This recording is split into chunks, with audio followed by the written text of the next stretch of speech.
우리 다시 한번 찬양하며 나아갑시다. 주의 보좌로 나아갈 때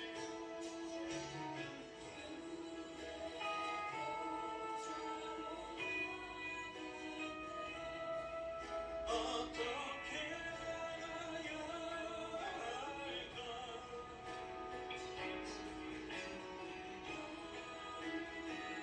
날 구원한 주의 십자가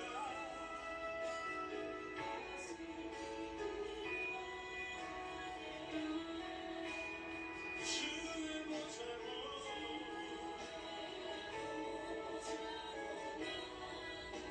여전히 그러나 나를 부으신 주의 그 사랑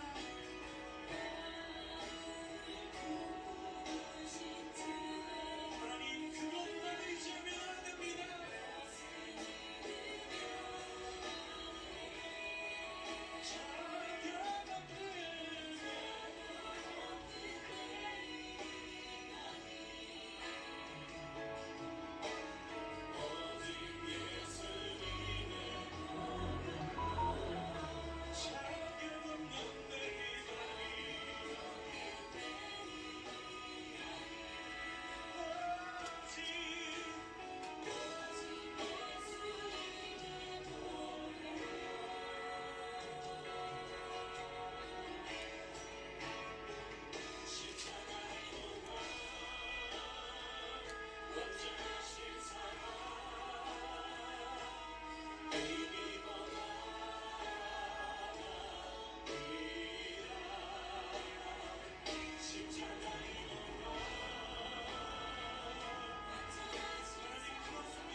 주님의 약속하신 대로 주님의 사랑 앞에 나아갑니다. 십자가의 모양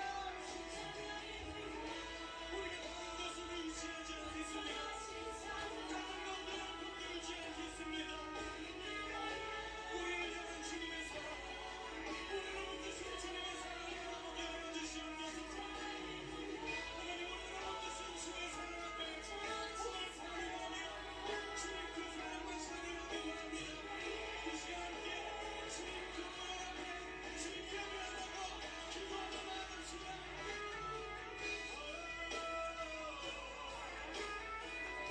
완전하신 사랑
주신 그 사랑, 그 신실하신 주님을 찬양합니다.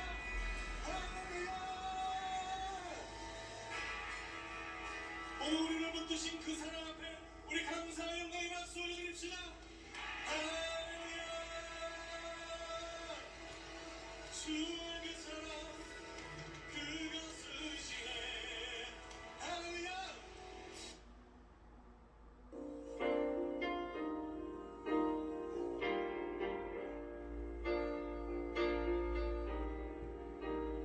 예수 나의 구주 삼고 생명과 피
살아계신 나의 주 하나님을 찬양합니다. 아멘. 네.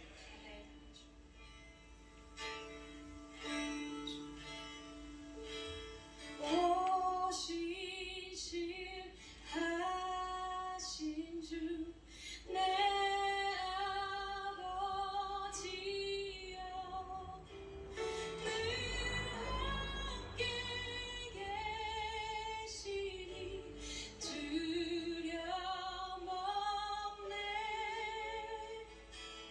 그 사랑 변치 않고 날 지키시며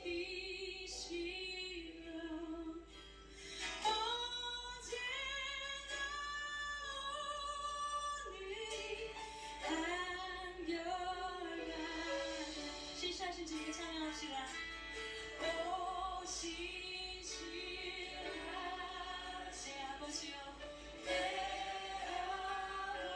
아버지여 늘 함께 계시니 두려움 없네.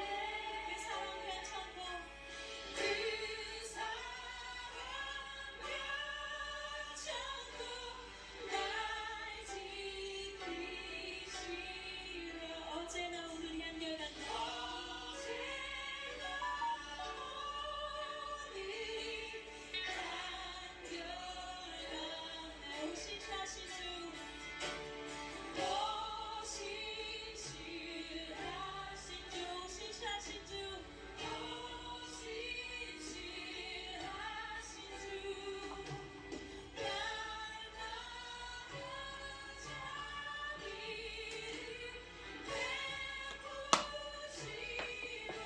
일용할 모든 것 내려주시니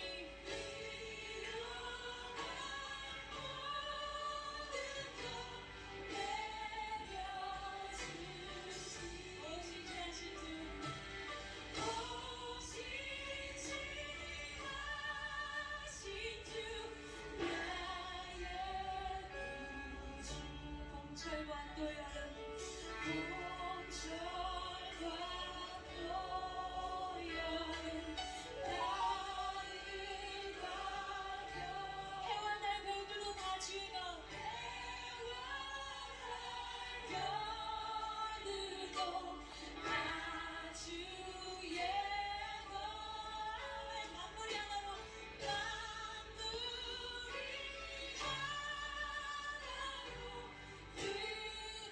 드러낸 증거 신실한 주 사랑 신실한 주 사랑 나타내 오신실하신 주 오신실하신 주 오신실하신 주 오신실하신 주 날마다 자비를 베푸시고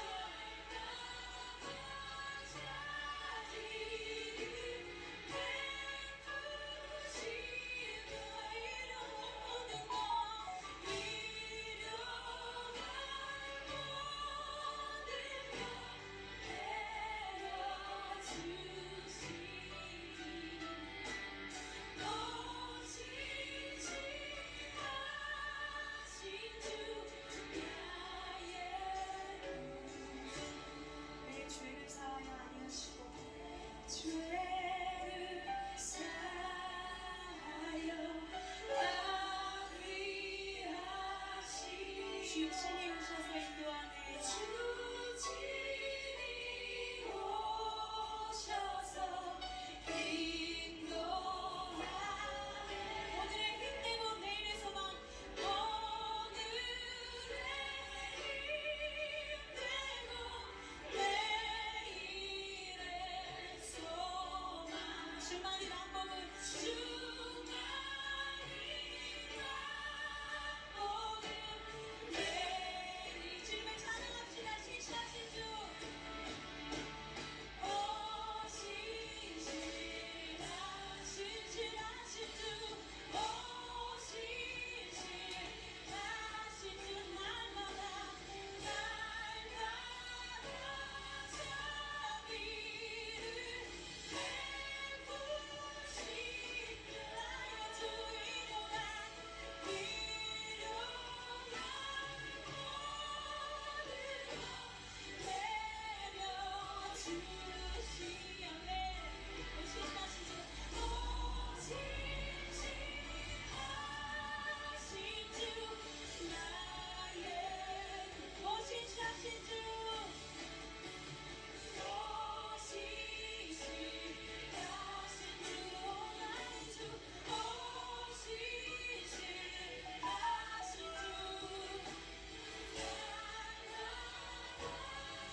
2월 15일 3일밤 예배를 시작하도록 하겠습니다.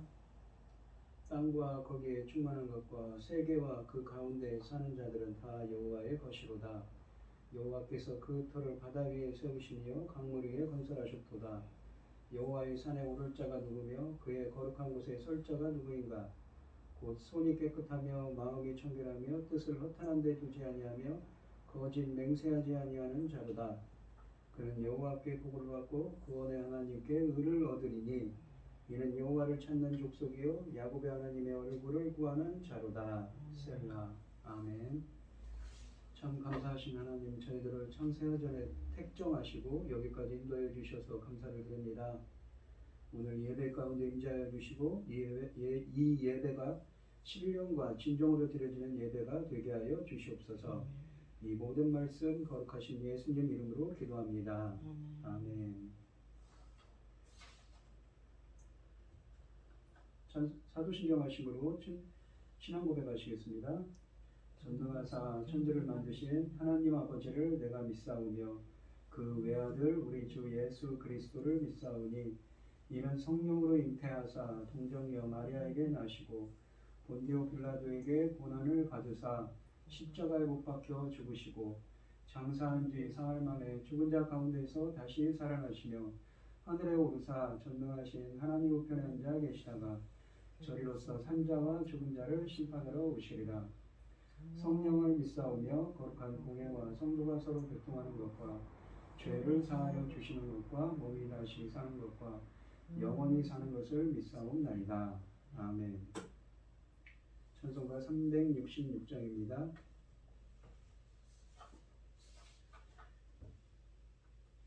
어두운 내 눈 밝히사 진리를 보게 하소서. 진리의 열쇠 내게 주사 참빛을 찾게 하소서. 기쁘신 뜻을 알고자 엎드려 기다리오니 내 눈을 뜨게 하소서.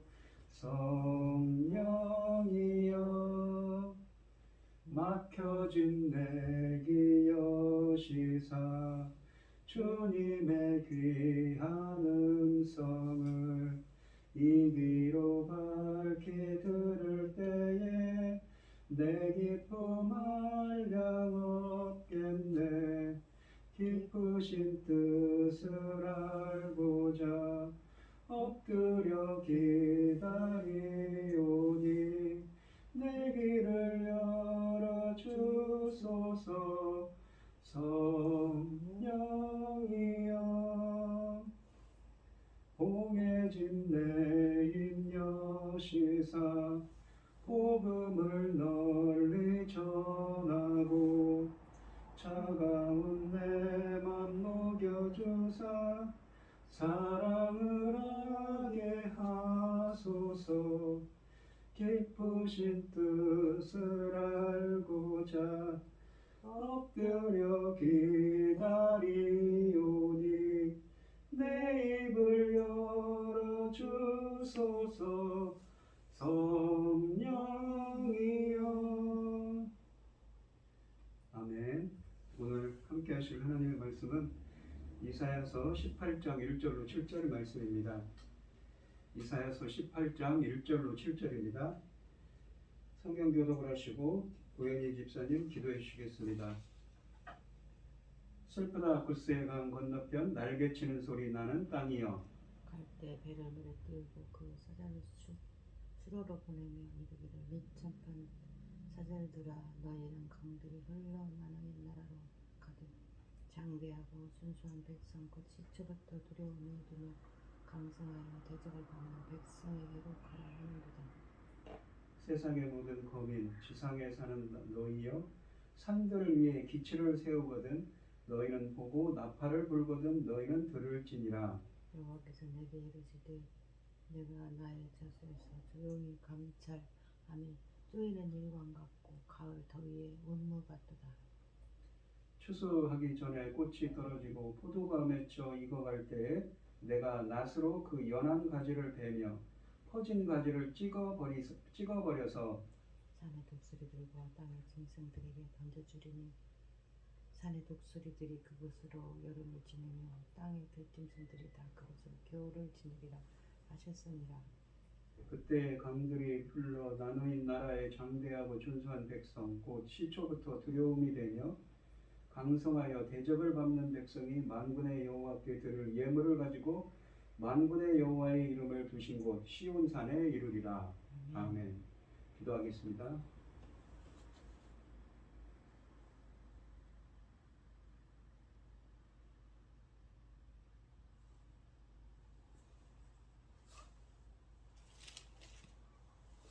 여호와는 긍휼이 많으시고 은혜로우시며 노하기를 더디하시고 인자하심이 풍부하시도다.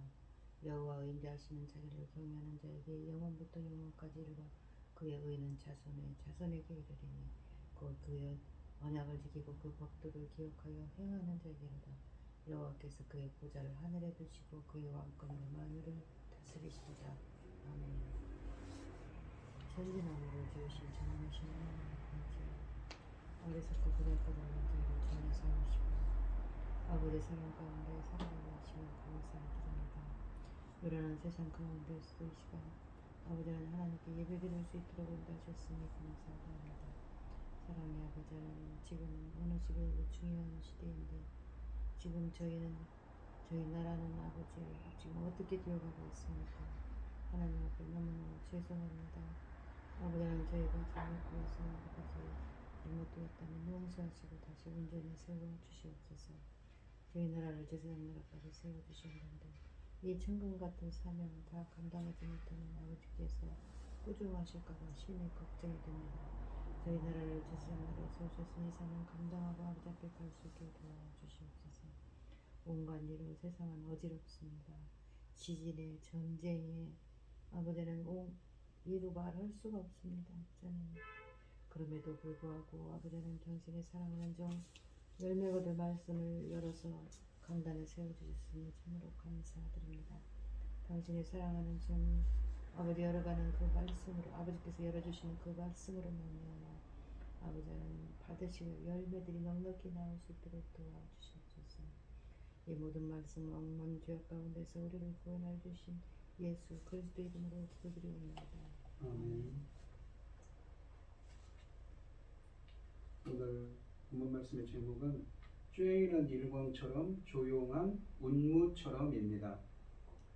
이 구스, 그러니까 에디오피아라는 나라가 아수르에 맞서기 위해 유다에 사절을 보내지만 하나님은 그들을 돌려보내라고 하십니다. 하나님이 이미 유다를 위해 일하고 계시기 때문이라고 합니다.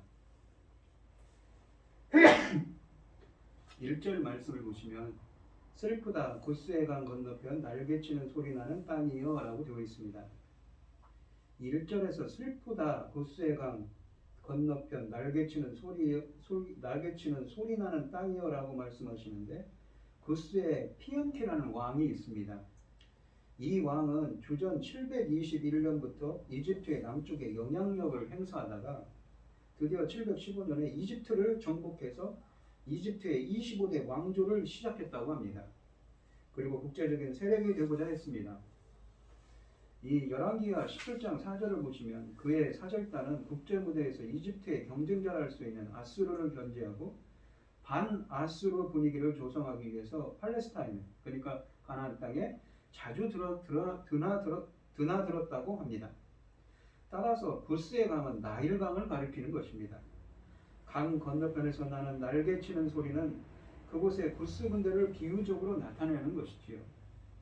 이것은 이집트 제25왕조를 세운 구스가 이집트와 함께 강대국인 아수르에 대항하여 군대를 소집하는 것입니다. 아수르의 침략을 방어하기 위하여 소집된 군사들의 엄청난 함성 소리를 당시 그곳 늪지대에 많이 서식하던 곤충들의 날개짓 소리에 비유하고 있습니다. 여기에 언급된 구스는 오늘날의 에디오피아라고 하지만 에디오피아가 아니라 북수단과 이집트 남단의 누비아 지역의 나라를 가리킨다고 합니다. 그러니까 이 이사야 선지자는 지금 예언을 하고 있습니다. 근데 사실은 이사야 선지자가 예언하는 시기는 언제입니까? 주전 730년 기억입니다. 그러니까 남유다가 아니 북이스라엘이 멸망하기 전이죠. 그 전에 이미 예언하고 있는 겁니다. 이 구스라는 나라를 어떻게 하실 것인가 하나님이 그 말씀을 하고 있습니다. 2절 말씀을 보시면 그러니까 구스라는 나라가 이 앞으로 그렇게 될 거란 거죠.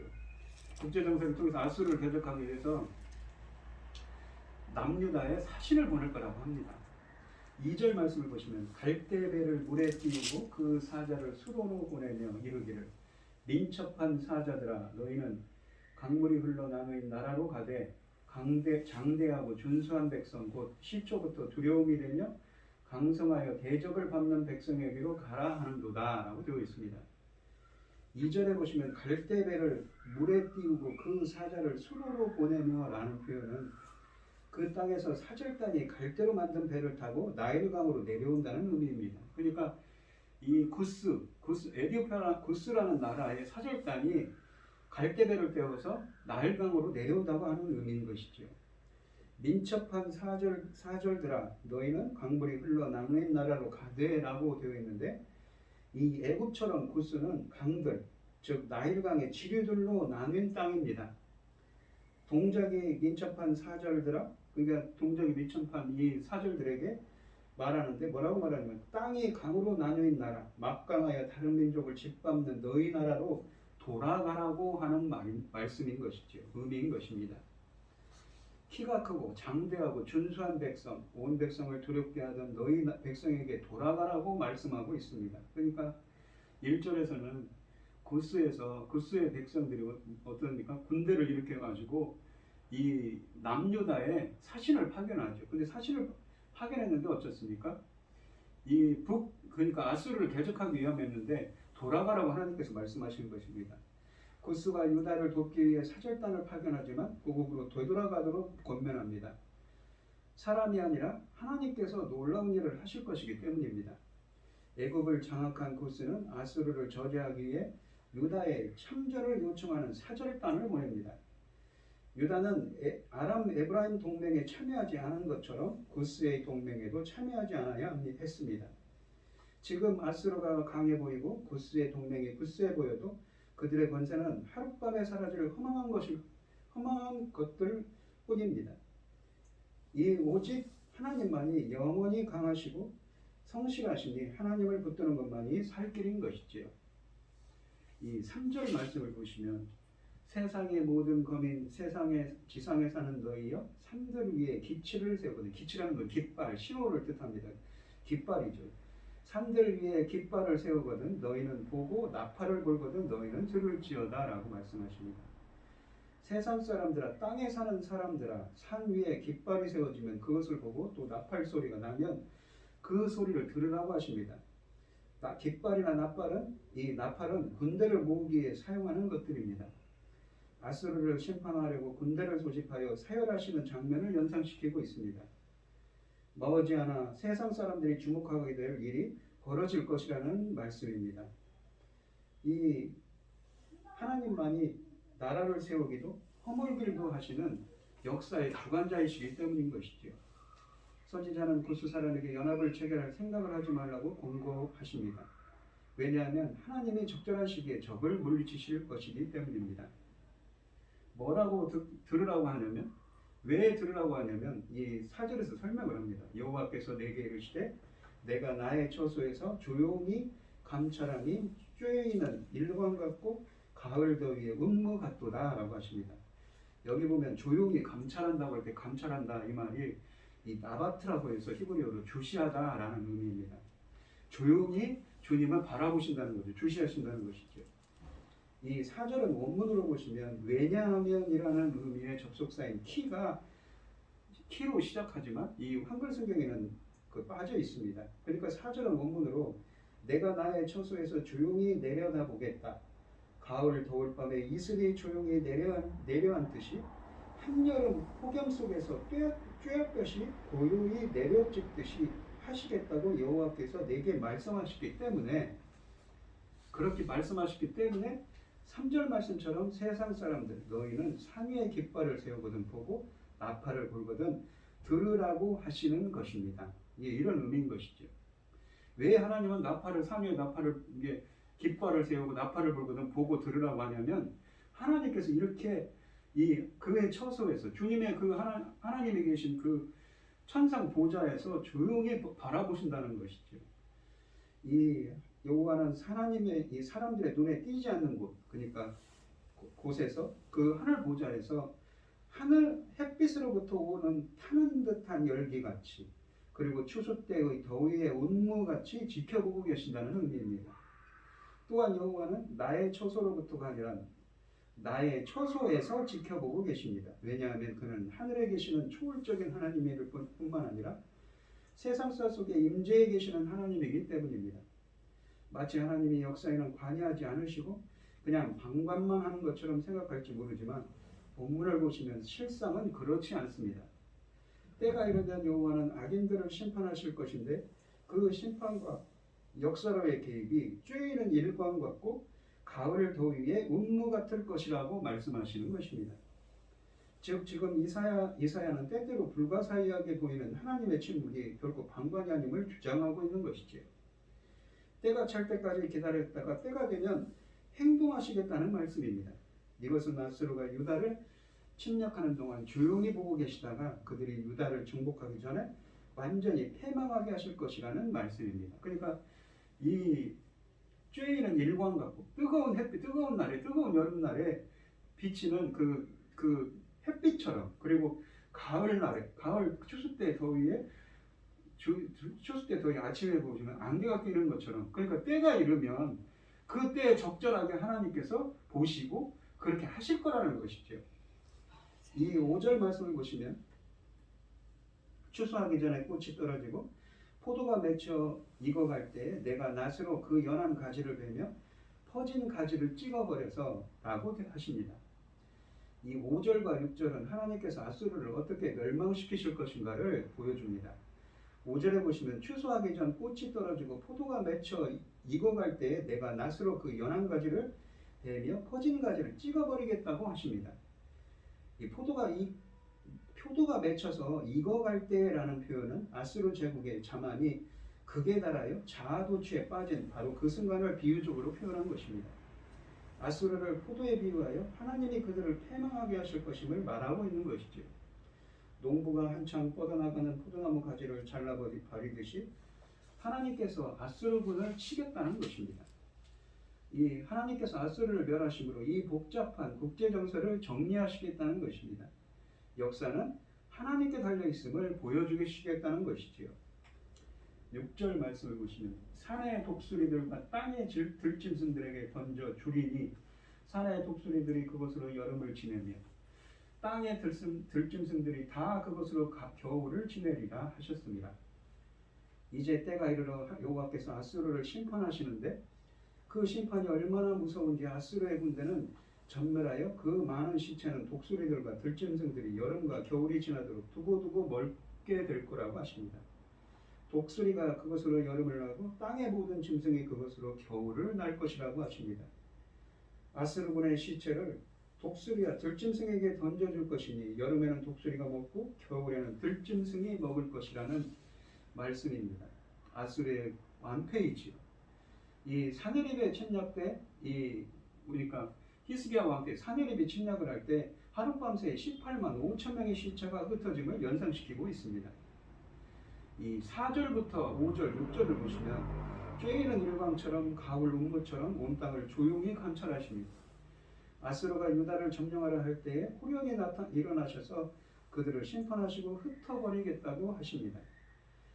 이 눈에 보이지 않는 햇빛이 열을 내고 보이지 않던 운무가 아침 이슬로 맺히는 것처럼 하나님은 잠잠하신 것 같아도 늘 주목하시고 때가 되면 엄히 심판하실 것이라고 하십니다. 악인이 수확을 거둘 무렵에 하나님이 먼저 낫을 들어 그들을 베어버리실 것입니다. 잠잠하다고 하나님이 없는 것은 아닙니다. 조용히 모든 것을 감찰하시는 하나님이 계시기 때문에 성도는 선을 행하다 고난을 당하고 있더라도 실망하지 않고 기다려야 하며 그리고 그것에 희망을 둘 수가 있는 것이지요. 7절 말씀을 보시면 그때 강물이 흘러 나누인 나라의 장대하고 준수한 백성 곧 시초부터 두려움이 되며 강성하여 대접을 받는 백성이 만군의 여호와께 드릴 예물을 가지고 만군의 여호와의 이름을 두신 곳 시온산에 이르리니. 이 7절에 보시면 2절 말씀에 나오는 설명이 똑같이 나옵니다. 보시면 이 강들이 흘러 남의 나라고 장대하고 준수한 백성 곧 시초부터 두려움이 되며 강성하여 대접을 받는 백성이라고 하죠. 2절 말씀을 잠깐 보시면 갈대배를 물에 띄우고 그 사자를 수로로 보내며 이르기를 민첩한 사람들이 강들이 흘러 남의 나라로 가되 장대하고 준수한 백성 시초부터 두려움이 되면 강성하여 대접을 받는 백성이죠. 그러니까 누구입니까? 구스이죠. 구스에게 구스 사람들이 그 남유다로 와서 그들과 연합하기로 도움을 주려고 했죠. 근데 돌아가라고 했습니다. 왜? 하나님께서 아수르를 친히 심판하시기 때문이죠. 근데 그 7절에 보시면 그 구스 사람들에 대한 이야기가 계속 하는 겁니다. 그러니까 선지자는 7절에서 다른 종류의 사절단이 있을 것을 예언합니다. 그 구스 사람들의 사절단이죠. 이사야는 2절에서 사용한 언어를 반복적으로 사용하여 두 사절단의 공통점과 차이를 강조합니다. 그러니까 2절에서 나왔던 구스의 사절단은 어떤 사람들입니까? 바로 남유다에게 동맹을 청하는 거죠. 군사적인 동맹을 하기 위해서 왔는데 7절은 다른 사람들입니다. 2절 말씀에 장대하고 준수하며 시초부터 두려움이 되며 강성하여 대접을 받는 백성, 즉 전쟁을 잘하는 용감무쌍한 족속 구스가 여호와가 계신 시온으로 사절단을 보내고 있습니다. 그러나 그들은 전쟁을 하러 오는 것이 아니라 하나님께서 아수르를 멸망시키는 것을 보고 구스 백성이 하나님께 예물을 드리러 예루살렘을 찾게 될 것을 예언하고 있는 것이지요. 그러니까 이 2절에 있던 구스 백성들이 하나님의 심판을 보고 어떻습니까? 하나님께 예물을 드리러 오는 겁니다. 이 여호와 이름을 두시고 시온산에 이르리라 하는 것이죠. 구스가 예물을 들고 시온산으로 나아옵니다. 이는 만군이 시온산으로 나아오리라는 예언의 성취이기도 합니다. 유다의 동맹을 보냈지만 그들이 의지할 것이 동맹이 아니라 하나님이심을 깨달은 것입니다. 그러므로 이제 유다에게 오라 하지 않고 그들이 스스로 시온으로 온 것이지요. 훗날 사도행전 8장 27절로 39절에서 에디오피아 내시가 이사야 말씀을 읽다가 세례를 받은 것은 이 말씀의 놀라운 성취를 담고 있는 것입니다. 오늘 본문 말씀을 보시면 이 본문은 구스에 대한 예언을 담고 있습니다. 다른 열방에 대한 예언이 그들의 멸망을 내오라 하고 있음에 반하여 구스, 그러니까 에디오피아라고 했죠. 에디오피아에 대한 이 구스에 대한 예언은 그들이 하나님의 섭리를 보고 깨달은 뒤 주님을 경배하기 위해 시온에 올 것을 그 내용으로 하고 있습니다. 당시 애굽을 점령하여 애굽을 다스리던 구스의 입장에서 보면 이 유다는 아수르 영토로부터 애굽으로 오는 길목에 있어. 그러니까 애굽이 그 유다가 이게 그러니까 애굽에 가려면 어떻습니까? 이 아수르가 반드시 가나안 땅을 통과를 해야 하거든요. 그러니까 아수르 영토로부터 애굽으로 오는 길목에 있어. 유다가 정복된다면 자기들이 아수르의 직접적인 위협을 받게 될 것이므로 나름대로 군사력을 키우고 주변 나라와 유다의 군대를 파견하라고 하고 있었던 것이지요. 이사야는 이러한 독재 정세 속에서 결코 아수르가 유다를 정복하지 못하고 오히려 아수르가 멸망할 것을 예언하고 있습니다. 그리고 유다에 대한 이러한 하나님의 섭리를 구스가 보고 예물을 가지고 시온을 찾아와 경배할 것이라고 말씀하고 있는 것이지요. 실제로 이 상황은 역대하 32장 23절에서 성취되었습니다. 그러니까 오늘 본문 말씀을 보시면 이렇습니다. 이 하나님께서는 구스에 대한 예언을 하고 있는데 구스라는 나라는 이 사실은 어디입니까? 북수단과 이집트 남부 지역에 실제적으로 위치한 곳이었는데 에디오피아가 아닌 것이죠. 그런데 그것이 강성해서 이집트의 새로운 왕조를 세웠습니다. 이집트를 정복을 한 겁니다. 그들은 강력한 힘이 있어서 북쪽에 있는 아수르를 견제하기 위해서 남유다에 사절단을 보냈습니다. 그런데 하나님이 뭐라고 하십니까? 돌아가라고 하시죠. 왜요? 하나님께서 친히 아수르를 멸할 거라고 하시는 것입니다. 그래서 그 하나님의 손길을 보고 그들은 7절에서 어떻습니까? 그 백성들이 강성하고 장대한 백성들이 시온에 예물을 가지고 시온에 찾아옵니다. 어떻습니까? 하나님의 이 놀라운 섭리를 체험한 것이지요. 그 하나님이 그들은 보았습니다. 하나님이 어떠신 분인가? 그거를 보고는 그 하나님께 경배하러 하나님께 시온산에 와서 경배할 거라고 말씀하고 있는 것이지요. 이 일광처럼 운무처럼 조용히 감찰하고 역사하시는 하나님의 손길을 체험하는 여러분들이 되시기 바랍니다. 그리고 또한 그것을 보고 구스처럼 수많은 세상 사람들이 하나님 나라로 돌아오는, 하나님께 돌아오는 은혜가 함께 하시기를 축원드리겠습니다. 기도하겠습니다. 하나님 아버지 감사합니다. 구스의 예언에 대한 말씀을 통해서 우리는 구스가 이 인간적인 생각으로 아수르를 대적하기 위해서 유다의 사절단을 파견했습니다. 하지만 돌아가라고 하시죠. 왜냐하면 하나님께서 친히 아수르를 멸하실 것이기 때문입니다. 하나님의 그 엄청난, 그러니까 18만 5천 명을 히스기야 왕 때 물리쳤던, 하룻밤새 물리쳤던 18만 5천 명의 그 역사를 보고 하나님의 살아계심을 체험하고는 보고는 이 구스는 하나님께 예물을 드리러 시온산에 올 거라고 말씀하고 있는 것입니다. 저희들도 정말 저희들을 통해서 하나님의 역사가 있게 하여 주시옵시고, 저희들을 통한 하나님의 역사를 보고 많은 사람들이 하나님께 돌아올 수 있도록 은혜 베풀어 주시옵소서. 이 모든 말씀 거룩하신 예수 그리스도의 이름으로 기도드리옵나이다. 아멘. 찬송가 67장을 하시고 축도하심으로 오늘 예배를 마치겠습니다. 영광의 왕께 다 경배하며 그 크신 사랑을 찬송하라. 예부터 영원히 참 방패시니 그 영광의 주를 다 찬송하라. 능력과 은혜 다 찬송하라. 그 옷은 햇빛 그 집은 궁창 큰 후레소리로 주노하시고 폭풍의 날개로 달려가신다. 저 아름답고 놀라운 일이 가득한 이 땅 다 주의 조와 그 힘찬 명령에 더 잡히나니 저 푸른 바다는 옷자락이라. 질그릇같이 연약한 인생 주 의지하여 늘 강건하라. 온 백성 지으신 만왕이시니 그 자비 영원히 변함없어라. 아멘. 이제는 주 예수 그리스도의 은혜와 하나님의 극진하신 사랑과 성령의 교통하심이 성도들 머리머리 위에 이제로부터 영원히 함께 있을지어다. 아멘. 아버지.